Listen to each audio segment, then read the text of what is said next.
I appreciate everybody coming out.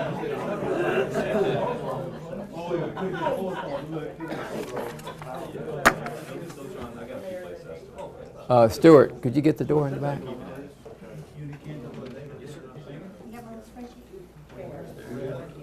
Okay, we'll go ahead and get started again. I appreciate everybody coming out, and excuse me there, lady. Thank you. And we'll go ahead and get started. I think that that most everybody here that works with the city knows each other, but I'm going to go ahead and risk some introductions right off the bat. We have John Cardone, who is our city administrator. Mr. Edwards, Mr., who works with our Public Works Department, Karen Harrell with the Finance Department, Esther Vincent, who works with the Community Development, Scott Woodward, Public Information, Elijah Guillory, Assistant City Administrator. We have Stuart Weatherford, who is President of the City Council, and we have another City Councilman, Mr. Mark Eckert, who is also here, and Ms. Mary Morris. We have 3 City Councilmen. We don't have a quorum, so we're okay. And also joining us this afternoon is Mike Whitler with Gravity Drainage District Number 4 for Ward 3, Alan Rainwright with the parish and the Public Works Department, Walt Jessen, who works with the city, the parish, and different folks working on drainage and other engineering. He's a private engineer, but he does a lot of work with local agencies here. And so I think I've covered most of the government officials here. And also joining us this afternoon, who'll make some brief comments as we go through our press conference, is Andy Patrick, who works with the U.S. Weather Service and out at Chenault. And we appreciate Andy taking the time to be with us. We're going to ask Andy to kind of, at the appropriate point, to give you a little bit of a perspective on what we have been dealing with over this past summer in terms of the significance of the rain that we have experienced. I'm going to give you kind of an overview, it kind of shows you how I think, and I don't know if that's a good thing or not to do this on tape, but we kind of give you a perspective on how drainage sort of works here in our community. And basically, this is a visual that gives you shows you how we have the residential area, the developed areas of the city, that drain basically through the streets into the catch basin. All the city responsibility, the streets, the catch basins, all the city's responsibility, and then it comes through the underground drainage and it drains into a drainage lateral. The drainage lateral is maintained by the Gravity Drainage Board, Gravity Drainage District that we have. And that lateral, that system, it's not just man-made laterals, there are other natural tributaries that we have throughout the area that we drain into. But we drain into those laterals drain into the bayous, and then the bayou drains into the lake. And that's basically how the system works. Not really complicated, but it can get a little difficult at times, obviously, because of the way in which that system interacts and the things that can happen within that system. Just from an anecdotal standpoint, I had a lady call me up, a local business here in town, and she was, of course, concerned about drainage, and I believe she didn't get water in her building this time. She did get water in her building the last time that we had a major rain event. And she was telling me, she said, this time, when the water started rising, I knew what was happening, so I went out and I went and checked the catch basin, and sure enough, I found a tarp that had been sucked with the water into the mouth of the catch basin. She removed that, and fortunately this time she was not didn't have any water in her building. But I'll show you a little bit on the visual there in a moment. That'll show you why I make that point. The next thing that I want to show you is pictures that I took in my neighborhood. I woke up Saturday morning like everybody else, a lot of rain. And so as the morning progressed, I realized that this was going to be a significant event. I was already getting text messages. I was already looking at the weather, and I could tell that we were going to be in for a significant event. Didn't realize how significant it would be, but I realized that. So I went down at the end of my street. And at the end of my street, this is at the end of Greenway Street. This is Central Parkway. right here, the road, and this is the drainage lateral right here. But you can see there's a lot of water. But you also see that drain is draining, okay? But there is a lot of water. That's at the end of my street. Then I went a little bit further down in another area. This is on Heather Street. To give you a perspective, right behind me, I'm looking out, of course, at the street, you see, and then right behind me is this big drainage lateral that these streets and all this drain is draining into. But you can see, as on the corner of the other street, Greenway, you see there's a drain right there, it's draining, and another drain right here, it's draining. And it's draining into the lateral system, and I'll show you what that lateral system looked like. That's what the lateral system looked like, okay? Water coming from the streets on this side, draining into the drainage lateral there at Central Parkway. And as you can see, the drainage lateral here is pretty full. Another perspective on that, a little bit same general vicinity, but you can see how that drainage lateral was pretty full. It's pretty full. Now, here's the Central Parkway now, and you can see there's those two culverts. Those culverts are cleared, they drain, and if you go back to the video that we had of the lateral, that water is moving, it's draining, it's just that there's a lot of water to move. In addition, I went down a little bit further down because that lateral, basically, as I showed you, the streets drain into the lateral drains into the bayou, and there's the bayou, okay? And as that lady had mentioned, that when that water gets high like that, all kind of stuff gets in the water and gets into the drains and can create issues and problems for us. So, but that gives you an idea as to what Contraband Bayou. Now, this is Ryan Street, okay, right here, and there's Contraband Bayou. Bayou's moving, okay, it's draining water, but there's a lot of water that it's having to handle. And here's that same area right now, just to show you. Took that picture this morning, and that gives you an idea as to how much water was in that drainage lateral that we were having to move. So that all drains into, the bayou drains into the lake, and I went down to I-10 Bridge at the boat launch that morning, and this is what I found there in the lake. That's a picture of the lake Saturday morning. And give you an idea as to what it looks like now, that's what it looks like now. So you can get an idea as to the amount of water that was in the lake. So it was a major rain event. It was something that we hadn't experienced in some time. And before I go any further into talking about what the city does in our maintenance program and what have you, and how we're going to be going forward, I'd like for Andy, if you don't mind, sure, to kind of explain the significance of what we've experienced over the summer. They've have some folks have said that we haven't seen it quite like this. Something's different. Something has happened.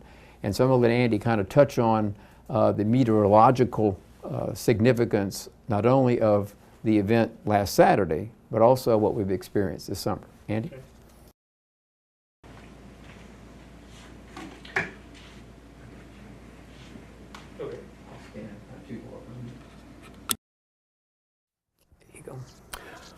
Well, good afternoon, everyone. My name's Andy Patrick, the meteorologist in charge of the National Weather Service. And I'm just going to talk a little bit briefly about the meteorology and really how this event is kind of graded, so to speak, in comparison to other rainfall events we've had across the area, especially over the last several years. I have one little slide that might help you. Okay.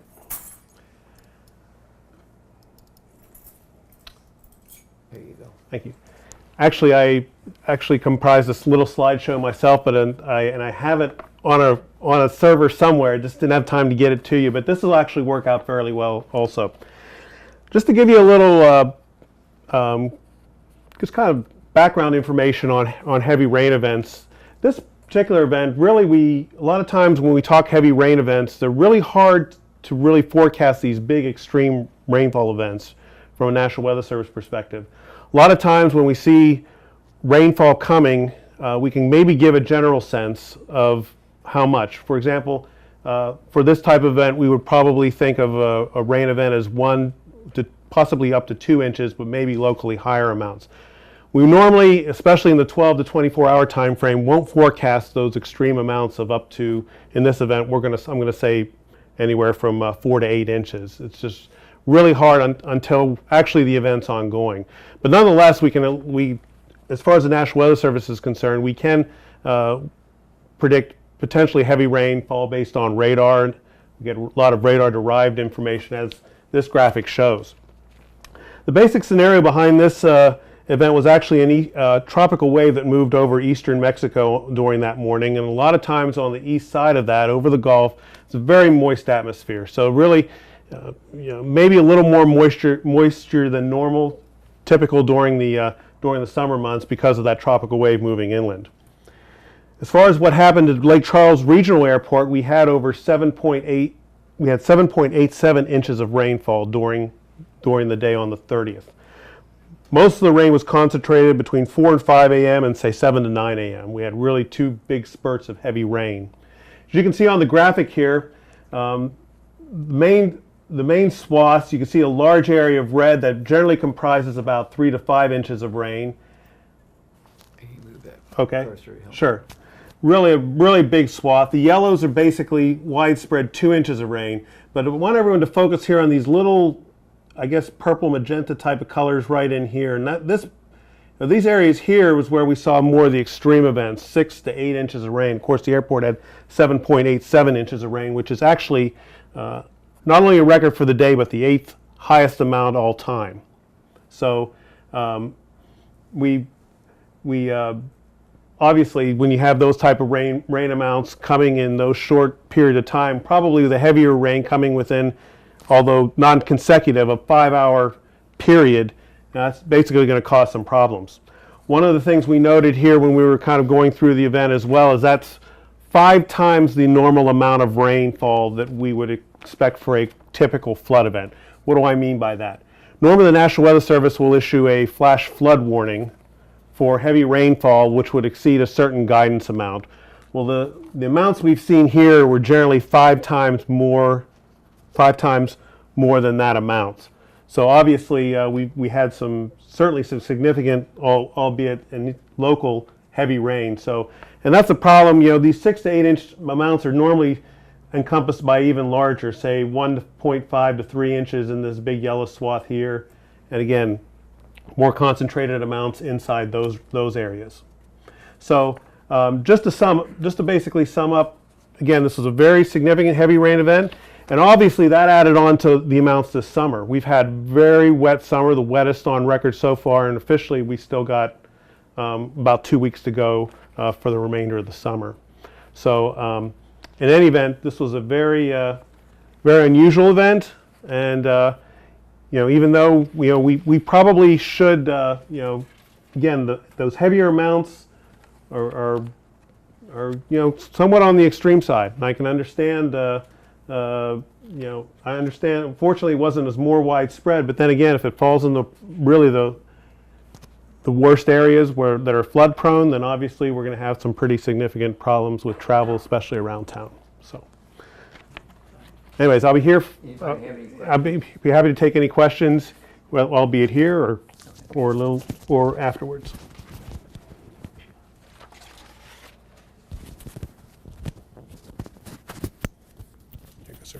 Andy, thank you so much. Appreciate you coming. And we had called Andy actually this morning just to get some general data regarding the event, and then he shared with us the information that he had shared with you, and volunteered to come. We thought that it would be helpful. The one thing though that I don't want to do, I don't want for anyone to think that we're trying to make an excuse.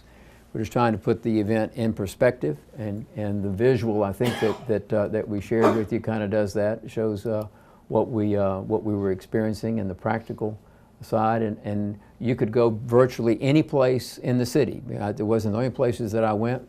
I went in different areas within the community and saw similar situations in other areas as well. One of the areas that seems to get hit the hardest during these types of events is along the Prairie Lake Road, that area along I-210, the exits off of I-210, we were in that area. Some of the areas in the central part there around Alamo and Hodges in that area.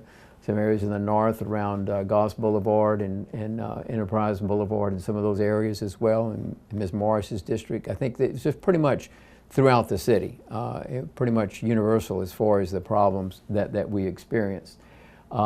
And so what we want to do now is touch a little bit on what we do as a city after these events occur, the steps that we take not only in response to an event, but during the year as we go about looking at our drainage system, monitoring our drainage system.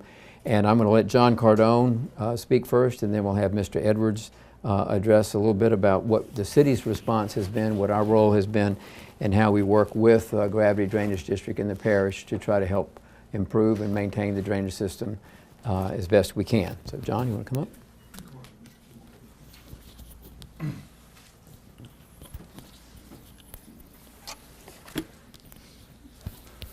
Thank you, Mayor, and thank you, Patrick. Again, like the Mayor mentioned earlier, this was a pretty widespread event, but each year the City of Lake Charles budgets money in capital and just general operations for the maintenance of our stormwater sewer system. This past current year, we just budgeted in excess of $1.85 million, and that's just for our capital, and that's for continued capital improvements. Plus, we also take money out of our general operations for general maintenance of our collector and local roadways. Continuously, I think Mitch will step into this a little bit and explain a little bit further, but we continue to monitor our catch basins. As you saw earlier, under these heavy flooding conditions, you get a lot of debris in our catch basins. What the Public Works crews did, they did it that day, and they continue to do that on a routine basis for general maintenance. They'll go out there during the rain and they try to catch these catch basins that aren't flowing, and they try to clear them of debris. Y'all saw that at Contraband Bayou, where you had all this debris flowing around. This debris is coming from someplace. It's coming out of the yards, it's coming out of roadways, it's coming into our drainage lines, it goes into the laterals, and it also goes into the bayou. So that's how you end up with all this debris everywhere. And it creates major drainage issues for all the areas, for both the areas locally inside the city and those on the outlining areas of the city. Keep in mind that the drainage starts from one point and it ends at another point. It doesn't start at the city limits and it doesn't stop at the city limits. It starts on one side outside the corporate limits where you have open ditches. You have drainage issues there. They come into the City of Lake Charles. They go into the drainage laterals, as the Mayor mentioned earlier, and also into Contraband Bayou into the lake. So it's a collective system, and at any point where you have debris that could collect in certain areas, it creates issues. And we work continuously trying to maintain those. I'm going to let Mr. Edwards talk a little bit about what he has found in our drainage system over the last several years. And the more you have these events, the more you have to put the maintenance programs in place. And we really stress this, we've done it just a couple of weeks ago. People that are cutting their lawns and they're blowing debris and stuff like that in the streets, and you see them blowing some of this debris and limbs and leaves into the catch basins, it creates major issues for our drainage system. It blocks our little local and collector lines, which in turn flows into the gravity drainage, and it's just a continuous process for creating issues, for our waterways and for efficient drainage. So we really stress the importance of trying to make sure this doesn't take place, and you try to keep these drainage laterals and collector lines clear of debris. And Mitch, if you want to touch a little bit about what you find in some of these lines before I walk off.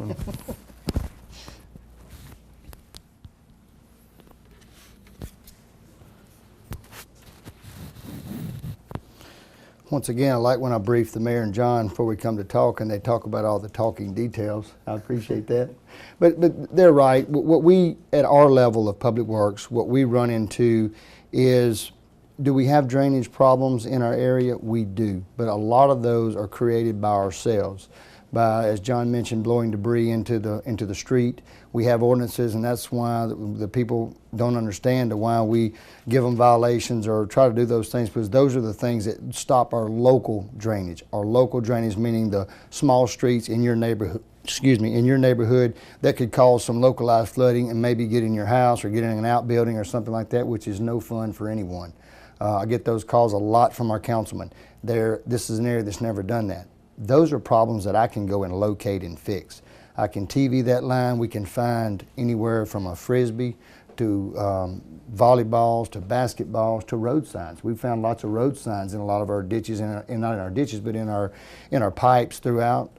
We've found root balls. There's root balls in some of these that have gotten in there through trees growing, and then other debris gets around it, and over time it's become an issue. So those are the things that we look for and that we encourage you as a resident. And as Mr. Patrick said, you got a bunch of rain early. It's taking all that debris out of your yard and it's putting in that ditch. Now you get another rain 2 hours later, well, your ditch is stopped up. And so many times I go to residents' homes that they said they're flooding, and I look and it's all the leaves and all the debris out of their 2 or 3 yards that's got the ditches stopped up for themselves. So I think that if we look amongst ourselves, if you do have a low-lying area, and keep your ditches clean. If there's a problem and you can't get to it or it's too big, that's when you call the Public Works Department and we can try to come out and help where we can. But other than that, we're going to continue to have a rainy day schedule when it starts that rain, and when we're advised that we're going to have a good rainstorm, and we do ride the streets and look for our normal flooding areas, and to try to keep those areas free of debris and or free of traffic if we can. I do want to say how much I appreciate the work that is done through our Public Works Department, the employees that we have. I believe you mentioned Buddy Young earlier. We were talking before the press conference started, and his crews that are out there. They're part of. They're almost like the part of the first responders that we have, depending on the event. But our Public Works crews are out there during the event, looking for problem areas and looking for things that they can do during the event. To try to make sure that the system works as well as it can. Obviously, this is an ongoing maintenance challenge for the city, and this is something that we do during the year. It's not just in response to a rain event, but when a rain event like this occurs, we try to gather as much information as we can so that Mr. and the Public Works Department can look at that, can schedule the inspection of drainage lines, catch basins, and that type of thing to see what they can find in order to make sure that the system that we have, even though it might not be big enough, and maybe it was designed at an earlier point in time, but at least to make sure that that system is as clean and as efficient as we can make it, because we understand that any material that gets in there can certainly materially affect the efficiency of that maintenance program. Now, another slide that I'm going to show you here is a slide that was on the front page of the paper that very next morning. And this article highlighted what is already underway, and that is a major drainage study that's being undertaken under the auspices of the Calhoun Parish Police Jury, working with the gravity drainage boards in order to develop a plan to improve drainage throughout the parish. And this is something that we as a city are looking forward to participating in, looking forward to helping to support that, and to help do what we can to contribute to making the drainage system that we have even more efficient than it is today. To say that we need to do more would probably be an understatement. I think that everybody recognizes that with the growth and development that's coming, we're going to have some major challenges as far as infrastructure is concerned. Sewer, water, roads, and drainage. It's all part of the same system, and this is something that we're going to have to work with. But again, I mentioned this article because I think it's important to point out that we are aware of the drainage problem. Our elected officials are aware of the drainage problem. The parish certainly, as I mentioned, is a key player in helping us deal with this problem. But we are committed to working with them, working with Mr. Whitler and the Gravity Drainage Board to do what we can in order to make the improvements that need to be made in order to make sure that system works as well as it can. So basically that was our presentation as far as the information is concerned, but I did want to ask Walt Jessen, who is, as I mentioned to you earlier, who works as engineer for the Gravity Drainage District in Ward 3, Gravity Drainage District number 4 in Ward 3, and let Walt maybe just kind of highlight for you a little bit about some of the work that he's been doing and some of the the aspects of these events as it relates from an engineering and a drainage standpoint. Walt?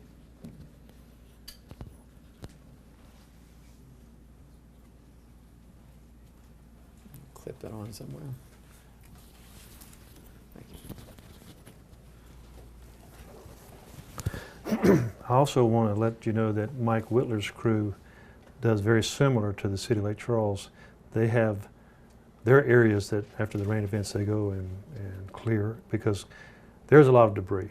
And some of the debris is unfortunately, it usually always seems to be garbage pickup day, and here comes the trash cans that are floating down the street and get into the drainage laterals. And we we scoop them up at, like here at Piton Coulee Pump Station. We have them all in. So things happen. They do cause issues.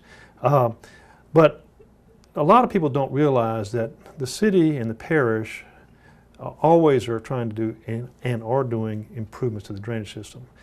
And the parish has actually kicked it up a notch as for some of the new ordinances they've done. For example, now you have to build a foot above the base flood elevation, which is a good idea.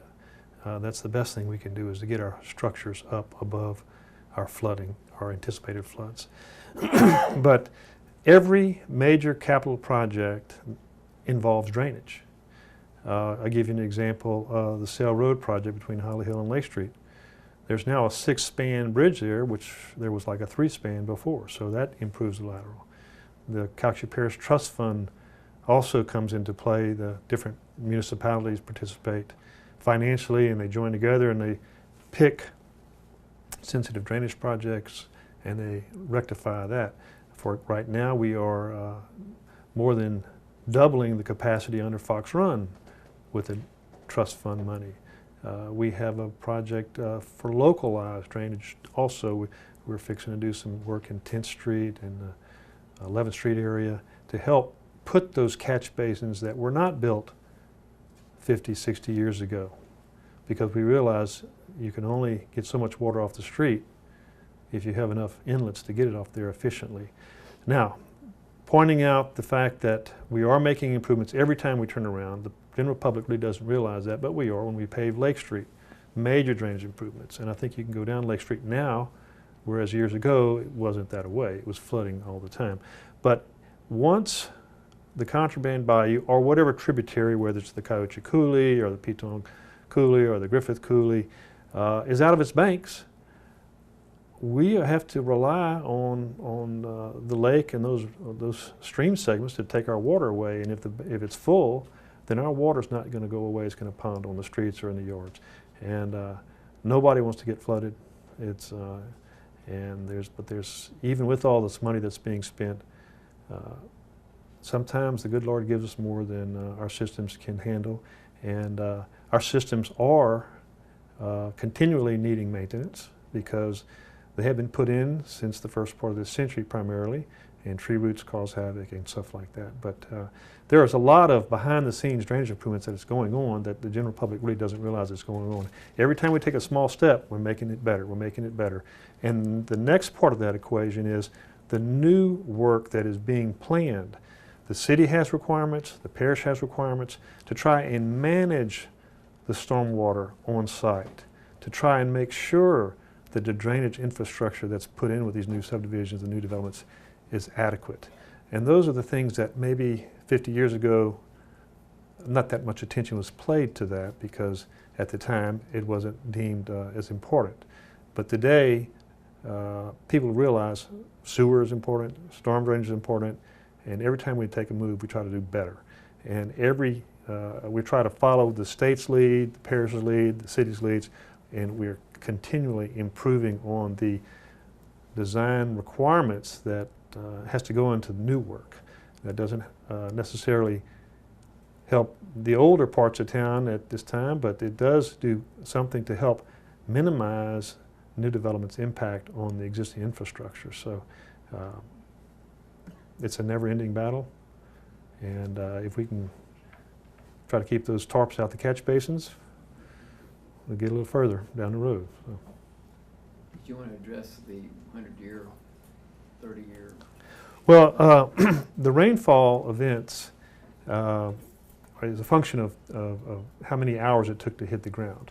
For example, a 100-year rainfall event is an 8.6-inch rain in 6 hours.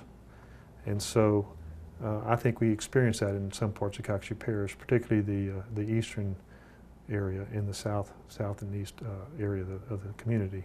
I believe on it was June 27th, we had a similar event, and I think more of the western part of the parish was impacted. And the